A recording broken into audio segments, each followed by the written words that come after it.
छत्तीसगढ़ शासन की तरफ से शिक्षा के क्षेत्र में नए नए पहल और नए नए प्रयोग किए जा रहे हैं। दोस्तों नमस्कार, आप देख रहे हैं ज़ीरो पीरियड।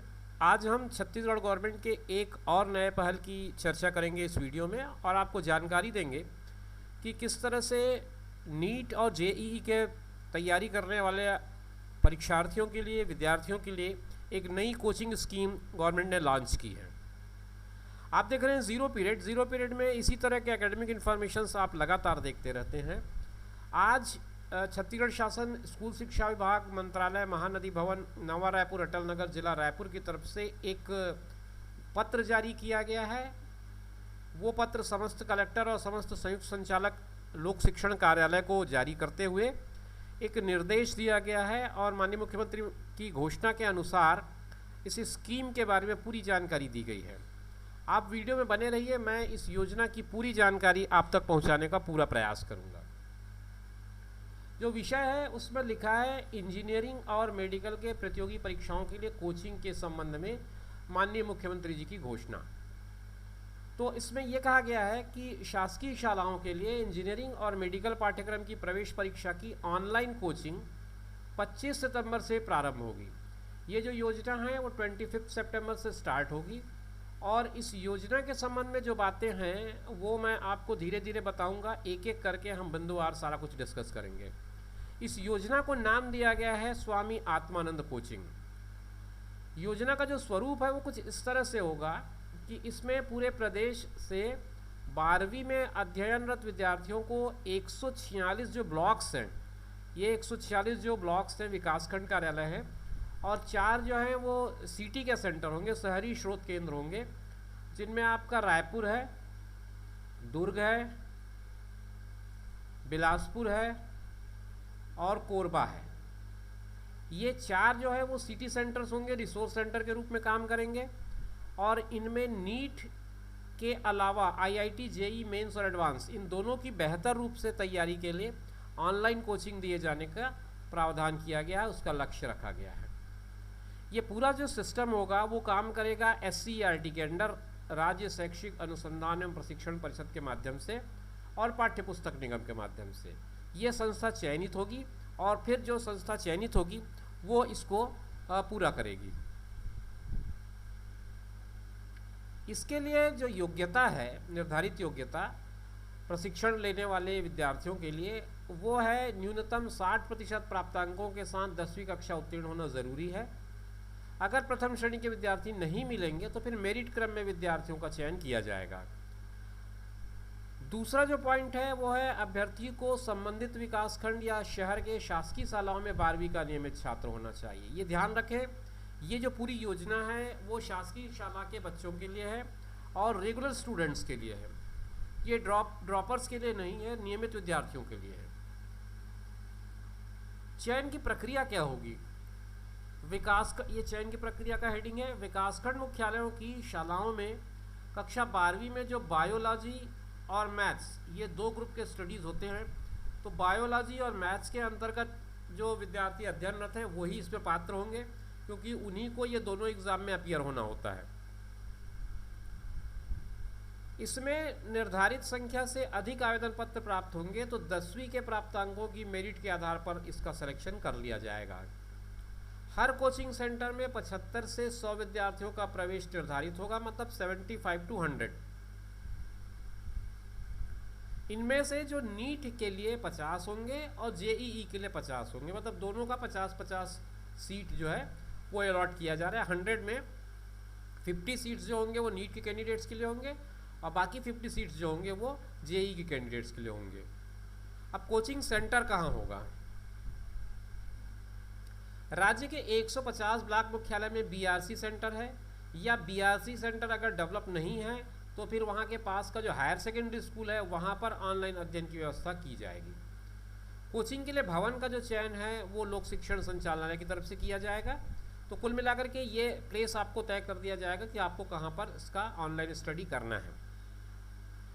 ये जो 150 के अलावा प्रदेश की अन्य शालाओं में जहां ऑनलाइन कोचिंग के लिए इंफ्रास्ट्रक्चर अवेलेबल है या जिले के द्वारा स्थानीय संसाधनों के द्वारा उपलब्ध कराया जा रहा है, उन शालाओं में भी कोचिंग की सुविधा प्रदान की जाएगी। इसके साथ ही प्रदेश में संचालित आत्मानंद विद्यालयों में जहाँ पे भी ऑनलाइन कोचिंग की व्यवस्था है या इंफ्रास्ट्रक्चर है, वहाँ पर भी ये कोचिंग की सुविधा उपलब्ध कराई जाएगी और ये कोचिंग उनको प्रदान किया जाएगा। आगे बढ़ते हैं। कोचिंग के लिए निर्धारित अवधि और समय विभाग से अगर इसकी बात करें तो ये जो काम है ये सौंपा गया है संचालक लोक शिक्षण को।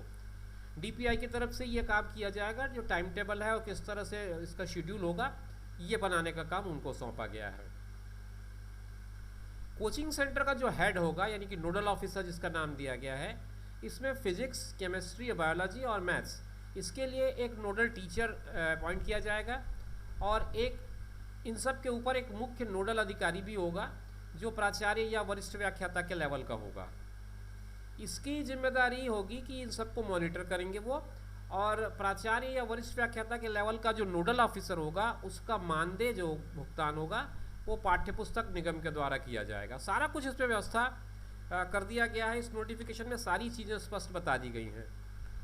नोडल अधिकारी का चयन करके जिला शिक्षा अधिकारी के द्वारा कोचिंग संस्थावार आदेश जारी कर दिया जाएगा।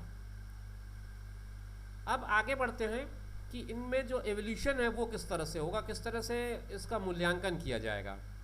ऑनलाइन कोचिंग प्रदाता संस्थान का समग्र मूल्यांकन निम्नांकित बिंदुओं में गुणवत्ता और प्रदर्शन के आधार पर किया जाएगा। ये जो बच्चे सेलेक्ट होंगे और जो कोचिंग लेंगे उनका किस तरह से एवोल्यूशन होगा, डेवलपमेंट किस तरह से चेक किया जाएगा, किस तरह से इनको अपडेट रखा जाएगा, क्या क्या इनमें ग्रोथ है, क्या इनमें पॉइंट्स है जिन पर वर्कआउट करना है। तो उसके लिए एक रिपोर्ट कार्ड होगा हर स्टूडेंट का, उसका फीडबैक होगा मंथली, और 10% शिक्षित पालकों का फीडबैक लिया जाएगा जो क्वार्टरली भी हो सकता है और या फिर जैसा पॉसिबल होगा शेड्यूल में उस तरह से होगा।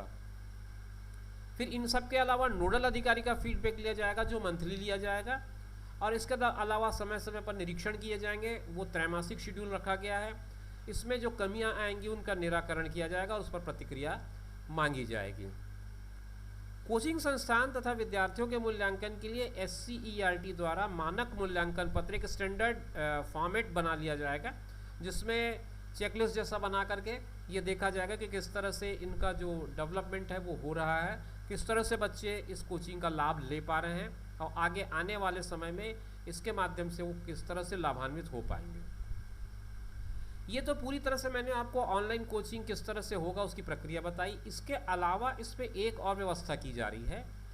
ये जो व्यवस्था है, कक्षा अध्यापन का जो प्रसारण है वो राज्य शैक्षिक अनुसंधान एवं प्रशिक्षण परिषद के EDUSET से किया जाना है। ये प्रसारण ई विद्या चैनल के माध्यम से चैनल क्रमांक 72 जो ई विद्या का चैनल है उसमें इसका प्रसारण किया जाएगा, ऑन एयर किया जाएगा, और ऑनलाइन प्लेटफॉर्म गूगल मीट के माध्यम से 150 केंद्रों में बैठे विद्यार्थी विषय विशेषज्ञों से चर्चा करके अपनी जिज्ञासा का समाधान भी पा सकेंगे। इसके अलावा कुछ 2-3 पॉइंट और हैं, वो भी हम समझ लेते हैं। प्रति माह प्रत्येक विषय की टेस्ट सीरीज ऑनलाइन माध्यम से की जानी है। ये हर माह होगा, हर सब्जेक्ट का होगा। इसमें हर स्टूडेंट को पार्टिसिपेट करना होगा, हर स्टूडेंट को भाग लेना ज़रूरी होगा। इस प्रक्रिया से विद्यार्थी के लर्निंग आउटकम का आकलन किया जाएगा, क्या इसका एलोज आए हैं, और प्रत्येक विद्यार्थी के प्राप्तांक का डेटा एनालिसिस किया जाएगा कि क्या उसके आउटकम्स हैं, किस तरह से उसमें और प्रोग्रेस की जा सकती है, या अभी तक यानी कि पिछले महीने और इस महीने में क्या इसमें प्रोग्रेस आया है, ये सब कुछ चेक कर लिया जाएगा। दूसरा पॉइंट कहता है राज्य शैक्षिक अनुसंधान एवं प्रशिक्षण परिषद के स्टूडियो में अध्यापन कराने वाले विषय विशेषज्ञों के अध्यापन का नियमित रूप से अवलोकन किया जाएगा। जो लोग SCERT के स्टूडियो से टीचिंग करेंगे उनका रेगुलर मॉनिटरिंग होगा, वो किस तरह से पढ़ा रहे हैं, सब्जेक्ट के अकॉर्डिंग क्या जा रहा है, किस तरह से अप टू डेट है कि नहीं, ये सारी चीज़ों का आकलन किया जाएगा। जिन स्टूडेंट का अटेंडेंस 90% से कम होगा उनको फिर कोचिंग की सुविधा से वंचित किया जा सकेगा, क्योंकि आपको ये पूरा का पूरा कोचिंग आपके लिए है, आपके ग्रोथ के लिए है। अगर आपकी अटेंडेंस ठीक नहीं रहेगी, 90% से नीचे रहेगी, इसका मतलब ये मान लिया जाएगा कि आप इंटरेस्टेड नहीं हैं, तो फिर आपको इस सुविधा से वंचित कर दिया जाएगा और उसके स्थान पर किसी अन्य विद्यार्थी का चयन करके उसे उस लिस्ट में शामिल कर लिया जाएगा। ये कुल मिलाकर के अवर सचिव महोदय के हस्ताक्षर से जारी किया गया पत्र है। इसमें सारी चीज़ें, पूरी योजना की विस्तृत जानकारी आपने समझ ली है। उम्मीद करता हूं कि इस कोचिंग के संबंध में अब आपके मन में कोई जिज्ञासा नहीं होगी। ये पूरा का पूरा कार्यक्रम जो है वो नीट और जेईई दो तरह के कोचिंग्स के लिए है, दो तरह के स्टूडेंट्स के लिए जो तैयारी कर रहे हैं उनके लिए। इसी तरह के इन्फॉर्मेटिव वीडियोस के लिए आप हमारे चैनल पर बने रहिए। फिर मिलेंगे नई जानकारी लेकर, तब तक के लिए कीजिए इंतजार। नमस्कार।